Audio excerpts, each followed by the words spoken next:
சாதிவாரி கணக்கெடுப்புக்காக கர்நாடகா சட்டப்பேரவையில அவசர அமைச்சரவை கூட்டம் கொடுத்து இது கர்நாடகாவுடைய செய்தி.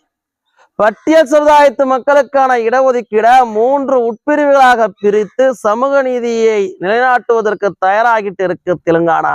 இது தெலுங்கானாவுடைய செய்தி. ஆனால் தமிழ்நாட்டுடைய தலையெழுத்தை பார்த்தீங்களா?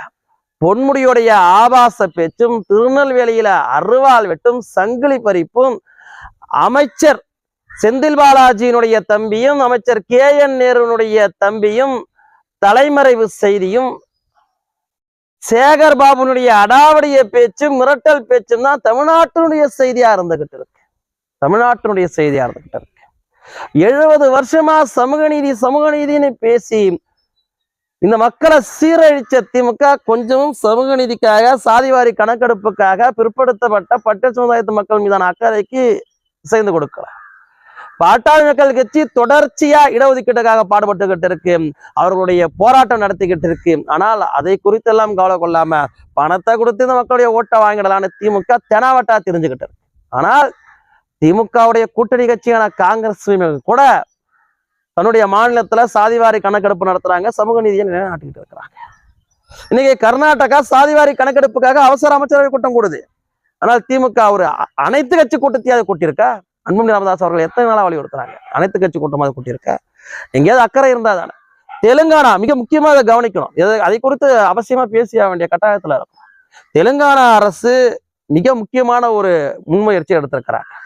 அங்க இருக்கக்கூடிய பட்டியல் சமுதாயத்து மக்களுக்கான இடஒதுக்கீட 3 உட்பிரிவுகளாக பிரிக்கிறாங்க. இது சமூக நீதியை நிலைநிறுத்தக்கூடிய மிக முக்கியமான நடவடிக்கை. எப்படி MBC இடஒதுக்கீடு மருத்துவர் ஐயா அவர்கள் 45 ஆண்டு காலமாக தொடர்ச்சியாக பாடுபட்டு பல்வேறு கிராமங்களை ஒருங்கிணைச்சு ஒவ்வொரு ஊராக சென்று பரப்புரை செய்து பிரச்சாரம் செய்து பெரும் போராட்டத்தை கையில் எடுத்து MBC இடஒதுக்கீடு தமிழ்நாட்டுல நடைமுறைக்கு வந்துச்சு. அதுல 108 சாதிகளை இணைத்திருந்தாங்க. ஆனால் பெரும்பான்மை வன்னிய சமுதாயத்துக்கான நீதி அதுல கிடைக்கல. அதை 3 பிரிவுகளாக பிரித்து MBC வன்னியர், MBC பிற மற்றும் DNT 3 பிரிவுகளாக பிரித்து MBC இடஒதுக்கீடு நடைமுறைப்படுத்தணும்னு கடந்த அதிமுக ஆட்சியில கடைசி நேரத்துல அமலுக்கு வந்துச்சு. ஆனால் தன்னுடைய சொந்த மச்சா மூலியமாக வழக்கு போட்டு அதை தடுத்து நிறுத்திய பெருமை MK ஸ்டாலின் அவர்களுக்கு சாரும். எப்படி ஒரு பெரும்பான்மை சமுதாயம் வளராம தமிழ்நாடு வளரும்? தமிழ்நாடு வளர்ச்சின்னு சொன்னீங்கன்னா அங்கங்க வீக் அவ்வளவுதான், வந்தவன் போனவெல்லாம் வாழ்ந்தான். ஆனா இங்க பூரக்குடி மக்கள் இன்னைக்கும் கையெழுந்துகிட்டு இருக்கிறான் என்பதுதான் நிதர்சனமான உண்மை. நீங்க தெலுங்கானா ஒரு முயற்சி எடுத்திருக்கு. அங்க இருக்கக்கூடிய பட்டியல் சமுதாயத்து மக்கள் பெரும்பான்மையானவர்களை பிரித்து 3 பிரிவுகளாக பிரிச்சிருக்கிறாங்க. அதே போன்று ஏன் தமிழ்நாட்டுல பரையர் சமுதாயத்து மக்கள் அடர்த்தியாக வாழ்ந்துட்டு இருக்கிறாங்க, தேவேந்திர குல சமுதாயத்து மக்கள் அடர்த்தியாக வாழ்ந்துட்டு இருக்கிறாங்க. SC சமுதாயத்துல 60க்கும் மேற்பட்ட சாதிகள் இந்த SC சமுதாயத்தினுடைய இடஒதுக்கீட பகிர்ந்துக்கிறாங்க. ஆனால் அதுல 3 உட்பிரிவுகளாக ஏன் பிரிக்க கூடாது? பரையர் சமுதாயத்துக்கு ஒரு இடஒதுக்கீடு, தேவேந்திர குல சமுதாயத்திற்கு ஒரு இடஒதுக்கீடு, மற்ற சமுதாயத்திற்கு எல்லாம் ஒரு இடஒதுக்கீடு, ஏன் 3 தொகுப்புகளாக பிரிக்க கூடாது? ஆனால் இதை பத்தி எல்லாம் யார் பேசணுமோ அவர்கள் பேசுறதே கிடையாது. ஆனால் மருத்துவர் ஐயா அவர்கள் வன்னியர் சங்க போராட்டத்தை முன்னெடுத்த போதே இன்னைக்கு என்ன இடஒதுக்கீடு அமல்ல இருக்கு? SC சமுதாயத்திற்கு SCக்கு 15 விழுக்காடும், SC அருந்தியர்களுக்கு 3 விழுக்காடும்னு SC சமுதாயத்திற்கு 18 விழுக்காடு இடஒதுக்கீடு அமல்ல, 18 விழுக்காடு. அதை 22.5 விழுக்காடாக உயர்த்தணும்னு மருத்துவர் ஐயா அவர்கள் குரல் கொடுத்தாங்க. ஆனால் அந்த சமுதாயத்து மக்களுடைய வாக்குகளை பெற்று அவருடைய அடையாளமாக காண்பித்துக் கொண்டு பதவியில இருக்கக்கூடியவர்கள் யாரும் அதை பத்தி பேசல. யாரும் அதை பத்தி பேசல. அண்ணல் அம்பேத்கரும் ரெட்டமலை சீனிவாசன் ஐயா அவர்களும் இமானுவேல் சேகரன் ஐயா அவர்களும் எதற்காக பாடுபட்டாங்க? அயோத்தியாச பண்டிதரும் எதற்காக பாடுபட்டாங்க? இந்த மக்களுடைய அடிப்படை உரிமைக்காக பாடுபட்டாங்க. யாரோ ஒருவருடைய பதவிக்காக அவர்கள் பாடுபடல. இந்த மக்களுடைய அடிப்படை உரிமைக்காக. இந்த பெருத்த சமுதாயம் எப்படி வன்னியர் சமுதாயம் தமிழ்நாட்டுடைய தனிபெரும்பான்மை சமுதாயமாக இருக்கிறதோ அதே போன்று பரையர் சமுதாயத்து மக்களும் தேவேந்திர குல சமுதாயத்து மக்களும் இந்த மண்ணுடைய ஆதி தமிழ் குடிகள், மிக அடர்த்தியாக வாழக்கூடிய தமிழ் சமுதாயங்கள், அவர்களுக்கு தெலுங்கானாவில் பிரித்து வழங்குவது போல SC சமுதாயத்திற்குள்ளார பகுத்து பிரித்து வழங்குறத தப்பே கிடையாது. ஏன் அதை செய்யல என்றால் இன்னைக்கும் அமைச்சரவையில கூட பரையர் சமுதாயத்திற்கான பிரதிநிதித்துவம் இல்லை. ஏதோ பல பரையர் சமுதாயத்து சகோதரர்கள் நம்மள்ட்ட பேசியிருக்கிறாங்க, உரையாடும் போது சொல்லியிருக்கிறாங்க. எந்த இடத்திலும் சரி பரையர் சமுதாயத்திற்கான பிரதிநிதித்துவத்தை மற்றவர்கள் பறிச்சுக்கிட்டு போயிடுறாங்க. எப்படி வன்னியர் சமுதாயத்தினுடைய இடஒதுக்கீட்டு உரிமையை மிக சிறுபான்மையாக இருக்கக்கூடிய MBCக்குள்ளார இருக்கக்கூடிய சமுதாயங்கள் பறிச்சுக்கிட்டு போயிடுறாங்களோ அதே போன்று SC சமுதாயத்திற்குள்ளார இருக்கக்கூடிய பெரும்பான்மை சமுதாயங்களான பரையர் சமுதாயத்து மக்களையும் தேவேந்திர குல வேளாண் சமுதாயத்து மக்களையும் தவிர்த்து விட்டு மிக சிறு குழுக்களாக இருக்கக்கூடிய சமுதாயங்கள் தான் அதை ஆதாயப்படுத்திக்கிறாங்கன்னு அந்த சமுதாயத்து மக்கள் குற்றச்சாட்டை முன்வைக்கிறாங்க. ஆனால் அந்த சமுதாயத்து மக்களுடைய உரிமை குறித்தோ பஞ்சமி மீட்பு குறித்தோ அவர்கள் மீது ஏவக்கூடக்கூடிய திமுக தான் ஏவுது, தீண்டாமை ஏவுது. ஆனால் கடந்த 4 ஆண்டுகள்ல பல தீண்டாமை கடைபிடித்தது யாருன்னா திமுகவுடைய முன்னணி நிர்வாகிகள் தான். ஆனால் பட்டியல் சமுதாயத்து மக்களை காண்பித்து பதவி சுகம் காணக்கூடியவர்கள் அதை கண்டிச்சு பேசல. வேங்கவேல் கொடுமை, கள்ளக்குறிச்சி கொடுமை எதையும் கண்டுக்கல. ஆனால் அதை விட தாண்டி பஞ்சமி மீட்பும் பறையர் சமுதாயத்து மக்களுடைய இடஒதுக்கீட்டு உரிமையும் மிக அவசியம் இல்லையா? அது அடிப்படை இல்லையா? எத்தனையோ பறையர் சமுதாயத்து தோழர்கள் சொல்றாங்க, உங்களுக்கு கிடைத்த மாதிரியான ஐயாவும் சின்னையாவும் எங்களுக்கு கிடைக்கல. எவ்வளவு தீர்க்கமாக அனைத்து சமுதாய மக்களுக்குமான இடஒதுக்கீட்டு உரிமைக்காகவும் அந்நிய சமுதாயத்து மக்களுடைய அடிப்படை உரிமைக்காகவும் அவர்கள் பாடுபட்டுக்கிட்டு இருக்கிறாங்க, எந்த சமரசமும் இன்றி. ஆனால் இங்க பதவி கிடைச்சா போதும், இரு பெரும் சமுதாயங்களுக்குள்ளார பிளவுபடுத்தி அதுல குளிர் காஞ்சி எப்படியாவது கட்சி நடத்திட்டா போதும் நினைச்சிட்டு இருக்கிறாங்க. அந்தவர்களுக்கு மத்தியில பறையர் சமுதாயத்து மக்களுக்கான உரிமைக்கும் குரல் கொடுக்கிறவர் மருத்துவர் ஐயா அவர்கள் எத்தனையோ பறையர் சமுதாயத்து மக்கள் மட்டும் சொல்லியிருக்கிறாங்க. ஏன் திமுக செய்யக்கூடாது? எம்பிசி பிரிவை 3ஆக, MBC 1 year, MBC others, DNT சமுதாயம் 3 பிரிவுகளாகவும், எஸ்சி சமுதாயத்திற்குள்ளாக இருக்கக்கூடிய இடஒதுக்கீட்டை பறையர் சமுதாயத்திற்கு ஒரு பிரிவும் ஒரு இடஒதுக்கீடு விகிதாச்சாரமும், தேவேந்திர குல சமுதாயத்திற்கு ஒரு இடஒதுக்கீடு விகிதாச்சாரமும், மற்ற சமுதாயத்திற்கு ஒரு இடஒதுக்கீடு விகிதாச்சாரம் ஏன் பிரிக்க கொடுக்கக்கூடாது? இன்னைக்கு அமைச்சரவையில பறையர் சமுதாயத்து மக்களுக்கான பிரதிநிதித்துவம் இருக்கா? சொல்லுங்க. இன்னைக்கு அமைச்சரவையில பறையர் சமுதாயத்து மக்களுக்கான பிரதிநிதித்துவம் இருக்கா? இல்லையே. தமிழ்நாட்டிலிருந்து மத்திய அமைச்சரவையில் கூட பறையர் சமுதாயத்துக்கான பிரதிநிதித்துவம் இல்லை. அதாவது தலித் சமுதாயம் என்பதை தாண்டி பறையர் சமுதாயத்திற்கு என்றும் தனிப்பட்ட அடையாளங்கள் இருக்கு, தேவேந்திர குல சமுதாயத்திற்கு என்றும் தனிப்பட்ட அடையாளங்கள் இருக்கு. அந்த சமுதாயத்திற்காக யார் குரல் கொடுக்கிறது? ஐயா குரல் கொடுக்கிறார். அத்தனை சமுதாயத்துக்குமாக குரல் கொடுக்கிறார். பறையர் சமுதாயத்திற்கும் தேவேந்திர குல சமுதாயத்திற்கும் கவுண்டர் சமுதாயத்திற்கும் நாடார் சமுதாயத்திற்கும் முக்குளத்து சமுதாயத்திற்கும் எந்த வேறுபாடும் இன்றி அனைத்து சமுதாயங்களுக்காகவும் குரல் கொடுக்கிறார்.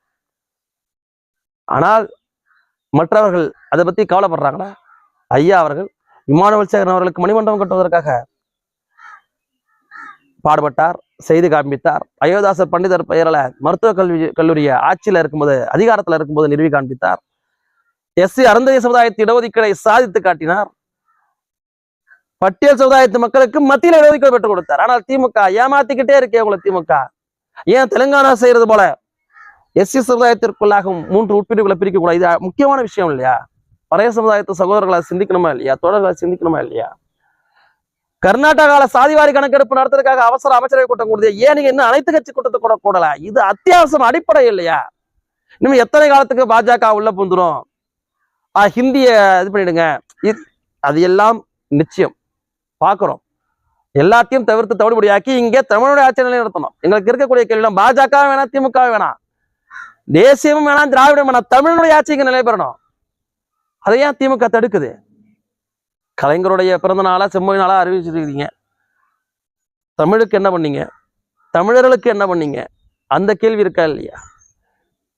119 சமுதாயங்களுக்கு இந்த வன்னியர்கள் 21 பேர் உயிரை கொடுத்து இடஒதுக்கீடு வாங்கி கொடுத்தாங்க. அந்த எம்பிசி 20 இடஒதுக்கீட்டுக்குள்ளார வன்னியர்கள் எத்தனை பேருக்கான பிரதிநிதித்துவம் கிடைக்குது, இடஒதுக்கீடு கிடைக்குது, இடஒதுக்கீடு உரிமையை அவர்கள் பெற முடியுது. அதே போன்றுதான் எஸ்சி சமுதாயத்து மக்களும், எஸ்சி சமுதாயத்துக்குள்ளார இருக்கக்கூடிய பறையர் சமுதாயத்து மக்களுக்கும் தேவேந்திர குல சமுதாயத்து மக்களுக்கும் எத்தனை அளவிற்கான விதாச்சார அடிப்படையில் இடஒதுக்கீடு கிடைக்குது. நீங்க ஆர்டிஐல போட்டு பாருங்க. ஆர்டிஐல போட்டு பாருங்க. எனக்கு தெரிஞ்சு இந்த 2 பெரும் சமுதாயமே இந்த 15% இடஒதுக்கீட்டுக்குள்ளார 90 விழுக்காட அனுபவிக்கணும். அதனால மற்ற சமுதாயங்கள்லாம் குறு சமுதாயம் தான். ஏன்னா இந்த 119 சாதி எம்பிசில இருக்கு இல்லையா, அதுல பெரும்பான்மையான சாதிகளை ஆட்களே இல்லை, சாதி மட்டும்தான் இருக்கு, ஆட்களே இல்லை. இன்னும் இசையலாளர் போன்ற சமுதாயத்தெல்லாம் வெறும் 10,000 பேர் தொகுப்பா தான் இருக்கிறாங்க. ஆனால் அவர்கள் தான் அனுபவிக்கிறாங்க. பெரும்பான்மையாக இருக்கக்கூடிய வன்னியர்கள் அதில் அனுபவிக்க முடியல. அடுத்த நிலையில இருக்கக்கூடிய பிரமலை கல்லர்களும் மற்ற சமுதாயத்தினரையும் கூட அனுபவிக்க முடியல. ஆனால் மிக குறுகிய நிலையில இருக்கக்கூடிய சிறு குறு சாதிகள் அதை ஆக்கிரமித்துக் கொண்டு போயிடுறாங்க. ஆனால் யாருக்கு வேணாம், தலையை எண்ணி இடஒதுக்கீடு கொடு. அதான் ஐயா கேட்கிறாரு, தலையை எண்ணி இடஒதுக்கீடு கொடு. அந்த அடிப்படையை நாம ஒன்றுபட்டு அந்த கோஷத்தை எழுப்பணும்.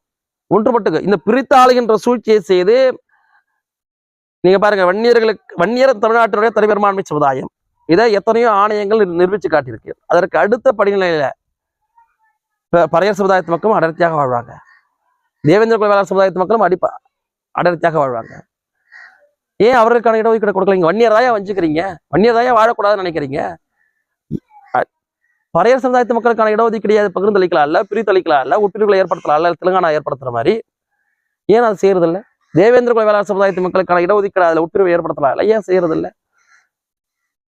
ஏன்னா இதையெல்லாம் செய்தால் ஆதி தமிழ் குடிகள் வன்னியரும் பறையர் சமுதாயத்து மக்களும் தேவேந்திர குல வேளாண் சமுதாயத்து மக்களும் கவுண்டரும் தேவரும் யாதவ் அத்தனை சமுதாயத்து மக்கள் என்ன இதுல வேறுபாடு என்ன இருக்கு? அவர்கள் எல்லாம் கல்வி பெற்று வேலை வாய்ப்புக்கு போயிடுவாங்க, அடுத்த அதிகாரத்துல கை வைக்க வருவாங்க. நம்ம இந்த ஒரு குடும்ப ஆட்சியில வச்சுட்டு இருக்கிறோம், நம்ம எப்போ அதிகாரத்துக்கு வர்ற, நம்மளுடைய அதிகாரம் பறிபோயிடுச்சுன்னா என்கின்ற அச்சம். ஐயா அனைத்து சமுதாயத்துக்கும் குரல் கொடுத்த மாதிரி இங்க வாழக்கூடிய அத்தனை சமுதாயத்திற்கும், யாதவர்களுக்காக இருக்கட்டும், செட்டியாருக்காக இருக்கட்டும், நாயுடுக்காக இருக்கட்டும், தேவருக்காக இருக்கட்டும், எத்தனை சமுதாயத்துக்கும், முத்திரையருக்காக இருக்கட்டும், எத்தனை பேருக்கு குரல் கொடுத்துருக்காங்கல்ல. அதே போன்று திமுக இந்தந்த சமுதாயத்திற்கு இதை செய்திருக்கிறோம் என்று பகுத்து சொல்ல முடியுமா? முடியாது. அதுக்கே ஆட்சியில் இருக்கக்கூடிய கட்சி, 70 ஆண்டு காலமாக இருக்கக்கூடிய கட்சி, 5 முறை தகப்பனாரும் 6வது முறையாக பிள்ளையும் ஆட்சி அரியணையில் இருக்கக்கூடியவர்கள் இந்த சமூக நீதி விஷயத்துல இதை சாதிச்சோம்பா அப்படின்னு சொல்வதற்கு ஒன்றும் இல்லை. இவர்கள் பின்னால் அணிவகுப்பதை தவிர்த்து விட்டு ஒன்றுபட்டு இந்த தமிழ் குடிகள் ஒற்றுமையாக களத்தில் நின்றால் போலிகளை விரட்டிவிட்டு நமக்கான இடஒதுக்கீடை நாமே பகிர்ந்துக்க முடியும். கேளுங்க, கூட்டணியில் தானே இருக்கிறீங்க, திமுக கூட கூட்டணியில் தானே இருக்கீங்க. தெலுங்கானா போல இங்க பறையருக்கு என்று ஒரு உட்பிரிவை ஏற்படுத்துங்க, கேட்க வேண்டியதானே, உரிமை இருக்குல்ல, கேளுங்க. நீங்க ஏன் எம்பிசிவி வன்னியருக்கான இடஒதுக்கீடு இருக்கிறீங்க? எஸ்சிக்குள்ளார பறையர் சமுதாயத்திற்கு எஸ்சிபின்னு ஒண்ணு உருவாக்குங்க. அது அவசியமான ஒண்ணா இல்லையா? ஏன் இந்த வன்னியரும் பறையர் சமுதாயத்து மக்களும் இப்பயே ஏழ்மைப்பட்டு சாவணுமா? கேளுங்க. திருமாவளவன் அவர்கள் வன்னியர் இடஒதுக்கீட்டிற்கு எதற்கான மேடையில ஏறி சமூக அநீதி கூட்டமைப்பு அதுல ஏறி வன்னியர் இடஒதுக்கீட்டிற்கு எதிராக பேசுறாரு. அந்த மேடையில கூட அவர் மீது சாதிய தீண்டாமையை கடைபிடித்து அவருக்கு கீழறிங்க சொன்ன போது கூட வருத்தப்பட்டவன் இதே வன்னியன். இன்னைக்கு அதே வன்னியர்கள் பல பேர் வாக்களித்து நீங்க நாடாளுமன்றத்துல போயிருக்கிறீங்க. ஆனால் நீங்கள் வன்னியர் இடஒதுக்கீட்டு அன்னைக்கு தினம் எதிர்த்தீங்க. கிட்ட சாதிவாரி கணக்கெடுப்பு நடத்திட்டு கொடுக்கணும்னு சொல்லி, ஏன் மாநில அரசு சாதிவாரி கணக்கெடுப்பு நடத்துங்கன்னு சொல்லி வலியுறுத்தல? ஏன் மத்திய அரசு தான் நடத்தணும்னு இதே திமுக சொல்லுதான்? ஏன் பாராளுமன்ற உறுப்பினர் பாராளுமன்றத்துல எத்தனை முறை கேள்வி எழுப்பினீங்க? ஏன் கேள்வி எழுப்பல? அதெல்லாம் 1008 கேள்விகள் இருக்கும். வன்னியர் இடஒதுக்கீட்டை எதிர்க்கக்கூடிய தாங்கள் ஏன் எஸ்சிபி எஸ்சி சமுதாயத்திற்குள்ளார பறையர் சமுதாயத்திற்கு என்று ஒரு உட்பிரிவை ஏற்படுத்தணும் ஏன் வலியுறுத்துறது இல்லை? ஆவணங்கள் இருக்கும் இல்லையா? அந்த ஆவணங்களின் அடிப்படையிலாவது பறையர் சமுதாயத்திற்கான இடஒதுக்கீடை வலியுறுத்தி போராட்டத்தை முன்னிறுத்துங்க. பாட்டாளியாக சக தமிழனாக நானுமே கூட கலந்துக்கிறோம். சாகும் வரை உண்ணாவிரதமாக இருந்தாலும் கூட நாங்கள் எந்த ஒரு இடஒதுக்கீட்டிற்கும் எதிரானவர்கள், அத்தனை பேருக்குமான இடஒதுக்கீடு சமூக நீதி நிலை பெற வேண்டும் என்றுதான் வலியுறுத்தும். புரிந்து தெரிந்து திமுக செய்யக்கூடிய நயவஞ்சக வேலையிலிருந்து தங்களை தற்காத்துக் கொள்ளுங்கள்.